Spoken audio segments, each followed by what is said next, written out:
ಪುಲ್ವಾಮಾ ದಾಳಿಯ ತಪ್ಪನ್ನ ಪಾಕಿಸ್ತಾನ ಕೊನೆಗೂ ಒಪ್ಪಿಕೊಂಡಿದೆ. ಪುಲ್ವಾಮಾ ಉಗ್ರ ದಾಳಿ ನಮ್ಮ ಯುದ್ಧ ತಂತ್ರದ ಭಾಗ ಆಗಿತ್ತು ಅನ್ನೋದನ್ನ ಪಾಕಿಸ್ತಾನ ಜಗತ್ತಿನ ಮುಂದೆ ಒಪ್ಪಿಕೊಳ್ತಾ ಇದೆ. ಅಧಿಕೃತ ತಪ್ಪೊಪ್ಪಿಗೆ ಇದು. ತಪ್ಪೊಪ್ಪಿಗೆ ಅನ್ನೋದಕ್ಕಿಂತ ಅವರೇನೋ ದೊಡ್ಡ ಸಾಧನೆ ಮಾಡಿದ್ದೀನಿ ಅನ್ನೋ ರೀತಿಯಲ್ಲಿ ಹೇಳಿದ್ರು ಅವರು. 2019 ಫೆಬ್ರವರಿ 14ನೇ ತಾರೀಕು ಪುಲ್ವಾಮಾ ಅಟ್ಯಾಕ್ ಆಗಿತ್ತು.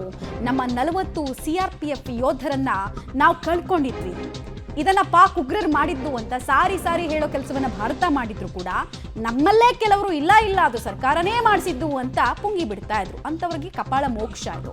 ಪಾಕಿಸ್ತಾನ ವಾಯುಪಡೆಯ ಅಧಿಕಾರಿ ಒಬ್ಬರೇ ಹೇಳ್ಕೊಂಡಿರೋದು. ಇದನ್ನ ರಿಟೈರ್ಡ್ ಅಧಿಕಾರಿ ಒಬ್ಬರೇ ಹೇಳ್ಕೊಂಡಿದ್ದಾರೆ. ನಮ್ಮ ಯುದ್ಧ ತಂತ್ರದ ಭಾಗ ಆಗಿತ್ತು 2019 ಪುಲ್ವಾಮಾ ಅಟ್ಯಾಕ್ ಅಂತ.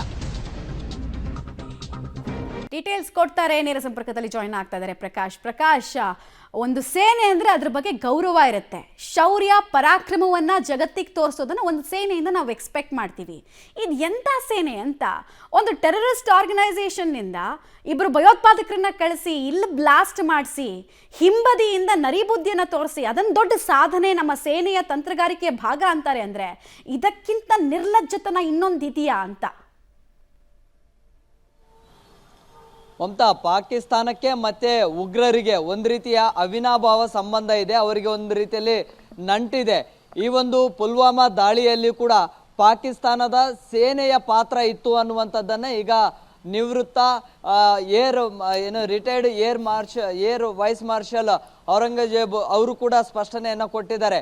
ಅಂದರೆ ಈ ಒಂದು ದಾಳಿಯ ಹಿಂದೆ ಪಾಕಿಸ್ತಾನದ ಸೇನೆಯ ಕೈವಾಡ ಇತ್ತು. ಜೊತೆಗೆ ಆ ಉಗ್ರರಿಗೆ ತರಬೇತಿಯನ್ನು ಕೊಡುವಂಥದ್ದು, ಅವರಿಗೆ ನೆರವು ಕೊಡುವಂಥದ್ದು ಅದೆಲ್ಲವೂ ಕೂಡ ಪಾಕಿಸ್ತಾನ ಮಾಡ್ತಾ ಇತ್ತು. ಆದರೆ ಆರಂಭದಿಂದಲೂ ಕೂಡ ಪಾಕಿಸ್ತಾನ ಇದನ್ನು ನಿರಾಕರಣೆ ಮಾಡಿತ್ತು. ಈ ಒಂದು ಪುಲ್ವಾಮಾ ದಾಳಿಯಲ್ಲಿ ಪಾಕಿಸ್ತಾನದ ಪಾತ್ರ ಇಲ್ಲ, ಇದನ್ನು ಮಾಡಿರೋದು ಉಗ್ರರು ಮಾತ್ರ ಅನ್ನುವಂಥದ್ದನ್ನು.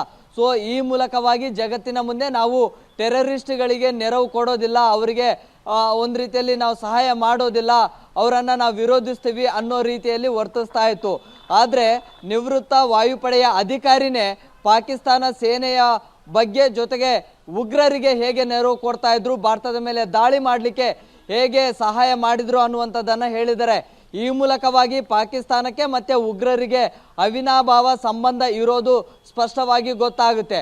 ಅದರ ಜೊತೆಗೆ ಈ ಒಂದು ದಾಳಿಯಲ್ಲಿ ಸುಮಾರು 40 CRPF ಯೋಧರನ್ನ ಭಾರತ ಕಳೆದುಕೊಂಡಿತ್ತು. ಅವಾಗಲೂ ಕೂಡ ಪ್ರತಿ ದಾಳಿಯನ್ನ ಮಾಡುವಂತ ಎಚ್ಚರಿಕೆಯನ್ನ ಕೂಡ ಕೊಟ್ಟಿತ್ತು. ಆದರೆ ಎಕ್ಸಾಕ್ಟ್ ಆಗಿ ಇಂತಹದ್ದೇ ಉಗ್ರರು ಅನ್ನುವಂಥದ್ದು ಯಾವುದು ಕೂಡ ಸ್ಪಷ್ಟನೆ ಇರಲಿಲ್ಲ. ಆದರೆ ಭಾರತಕ್ಕೆ ಗೊತ್ತಿತ್ತು ಪಾಕಿಸ್ತಾನದ ಸೇನೆ ಒಂದು ರೀತಿಯಲ್ಲಿ ಉಗ್ರರಿಗೆ ತರಬೇತಿಯನ್ನ ಕೊಡ್ತಾ ಇದೆ ಅನ್ನುವಂಥದ್ದು. ಆದರೆ ನೇರವಾಗಿ ಎಲ್ಲೂ ಕೂಡ ಪಾಕಿಸ್ತಾನ ಅದನ್ನ ತಳ್ಳಿ ಹಾಕುವಂತಹ ಪ್ರಯತ್ನಗಳೇ ಮಾಡ್ತಾ ಇತ್ತು. ಈಗ ಪೆಹಲ್ಗಾಮ್ ದಾಳಿಯಲ್ಲೂ ಕೂಡ ಉಗ್ರರಿಗೆ ನೆರವು ಕೊಟ್ಟಿದ್ದು ಕೂಡ ಇದೇ ಪಾಕಿಸ್ತಾನ ಸೇನೆ. ಅದಕ್ಕೆ ಸಾಕ್ಷ್ಯಾಧಾರಗಳ ಮೂಲಕವಾಗಿ ಬಹಿರಂಗಪಡಿಸುವಂತ ಪ್ರಯತ್ನಗಳು ಕೂಡ ಆಯಿತು. ಮತ್ತೊಮ್ಮೆ ಈಗ ಪಾಕಿಸ್ತಾನದ ಮುಖವಾಡ ಕಳಚಿ ಬಿದ್ದಿದೆ. ಮಮತಾ, ಪ್ರಕಾಶ್, ಭಾರತದಲ್ಲೇ ಕೆಲವು ಪಾರ್ಟಿಗಳು, ಪೊಲಿಟಿಕಲ್ ಪಾರ್ಟಿಗಳು ಪುಲ್ವಾಮಾ ದಾಳಿಯನ್ನ ಅದು ಗವರ್ನಮೆಂಟ್ ಸ್ಪಾನ್ಸರ್ಡ್ ದಾಳಿ ಅಂತ ಲಜ್ಜೆಗಟ್ಟಿ ಹೇಳಿಕೆಗಳನ್ನು ಕೊಡ್ತಾ ಇದ್ರು. ಅವ್ರಿಗೂ ಕೂಡ ಕಪಾಳ ಮೋಕ್ಷ ಇದು. ಬಿಕಾಸ್ ದಾಳಿ ಮಾಡಿದವರೇ ಒಪ್ಕೊಳ್ತಾ ಇದ್ದಾರೆ ಇದನ್ನ ನಾವು ಮಾಡಿದ್ವಿ, ನಮ್ಮ ಯುದ್ಧ ತಂತ್ರಗಾರಿಕೆಯ ಭಾಗ ಅಂತ. ಅನ್ನೆಸೆಸರಿ ನಮ್ಮ ಗವರ್ನಮೆಂಟ್ಗಳನ್ನ, ನಮ್ಮ ಸೇನೆಯನ್ನ ಅವಮಾನಿಸೋರಿಗೂ ಕೂಡ ಇದೊಂದು ಕಪಾಳ ಮೋಕ್ಷ ಅಂತ. ಅವ್ರು ಇನ್ನಾದ್ರೂ ಬುದ್ಧಿ ಕಲಿಬೇಕು. ಮಮತಾ, ಖಂಡಿತವಾಗ್ಲೂ ಕೂಡ ದೇಶ ಅಂತ ಬಂದಾಗ, ಜೊತೆಗೆ ಭದ್ರತೆ ರಕ್ಷಣೆ ಅಂತ ಬಂದಾಗ ಎಲ್ಲ ಪಕ್ಷಗಳು ಕೂಡ ಒಗ್ಗಟ್ಟನ್ನ ಪ್ರದರ್ಶನ ಮಾಡಬೇಕು. ಆದರೆ ಈ ದಾಳಿ ಆದಂತಹ ಸಂದರ್ಭದಲ್ಲಿ ಒಂದಿಷ್ಟು ಪಕ್ಷದ ನಾಯಕರುಗಳು ಇದು ರಾಜಕೀಯ ಪ್ರೇರಿತ ದಾಳಿ, ಇದನ್ನ ಪೊಲಿಟಿಕಲ್ ಸ್ಟ್ರಾಟಜಿಗಳನ್ನಾಗಿ ಬಳಸ್ಕೊಳ್ಳೋದಕ್ಕೆ ಈ ದಾಳಿ ಆಯಿತು, ಸೊ ಇದು ಚುನಾವಣೆಗಳಿಗೆ ಗಿಮ್ಮಿಕ್ ಅನ್ನ ಬಳಸ್ಕೊಳ್ಳೋದಕ್ಕೆ ಅನ್ನುವಂತಹ ಒಂದಿಷ್ಟು ಹೇಳಿಕೆಗಳನ್ನ ಕೊಟ್ಟರು. ಜೊತೆಗೆ ಬೇರೆ ಬೇರೆ ಆಯಾಮಗಳಲ್ಲಿ ಅದನ್ನ ಚರ್ಚೆ ಮಾಡೋದಕ್ಕೂ ಕೂಡ ಮುಂದಾದ್ರು.